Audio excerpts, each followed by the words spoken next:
बिस्मिल्लाहिर्रहमानिर्रहीम।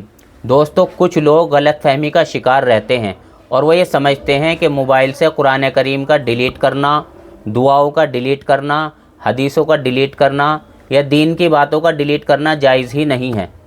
वो ये समझते हैं अगर इनको डिलीट कर दिया गया तो ये सारी चीज़ें कचरे के डब्बे में चली जाएगी और इनको डिलीट करना क़यामत की निशानी है। हालांकि दोस्तों, इनको डिलीट करने से ये चीज़ें कचरे के डब्बे में नहीं जाती और इनको डिलीट करना क़यामत की निशानी भी नहीं है।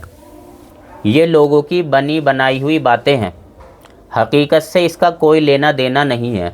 आप इन चीज़ों को डिलीट कर सकते हैं, कोई दिक्कत नहीं है और कोई गुनाह भी नहीं है। मिसाल के तौर पर किसी आदमी ने मोबाइल ले रखा था और उसने अपने मोबाइल में इन चीज़ों को डाउनलोड कर रखा था। अब इस मोबाइल को इस आदमी ने किसी दूसरे आदमी को बेच दिया। अब वो आदमी तो बिल्कुल इनको पढ़ना चाहता नहीं या पढ़ना जानता ही नहीं। तो दोस्तों, अब ये आदमी पूछता है कि जी मैं मोबाइल बेच रहा हूँ और उस आदमी को पढ़ना नहीं आता या वो पढ़ना चाहता नहीं है, अब क्या मैं डिलीट कर दूँ? हाँ, बिल्कुल आप इसको डिलीट कर सकते हैं, कोई दिक्कत नहीं है। इसी तरीके से पूछते हैं कि जी मैंने ये सारी चीज़ें डाउनलोड कर रखी थी मोबाइल में, अब मेरा मोबाइल हैंग हो रहा है, मुझे अपने मोबाइल को रीसेट करने की ज़रूरत पड़ रही है, तो क्या अब मैं रीसेट करने के चक्कर में अपने मोबाइल में ये जो चीज़ें हैं इनको डिलीट कर सकता हूँ या नहीं? हाँ, बिल्कुल कर सकते हैं, कोई दिक्कत नहीं है।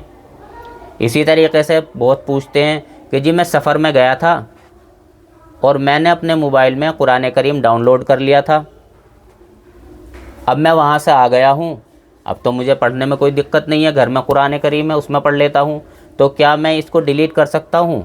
तो हाँ, बिल्कुल कर सकते हैं।